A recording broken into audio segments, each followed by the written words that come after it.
મિત્રો જય માતાજી।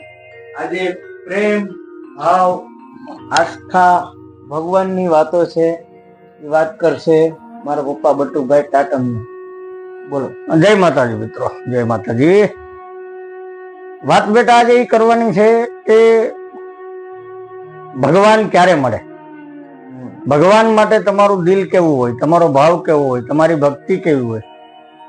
તો એક ગામડાની અંદર એક ગોળીઓ હતો, ભેહુંસારતો, રોજ મંદિરે જતો અને જે ભગત એની પૂજા કરતા ભગવાનની શાલિગ્રામની એ આ બધું જોતો અને ધનો એવો જિદ્દી કે એ જે નક્કી કરે એ કરવું એટલે કરવું।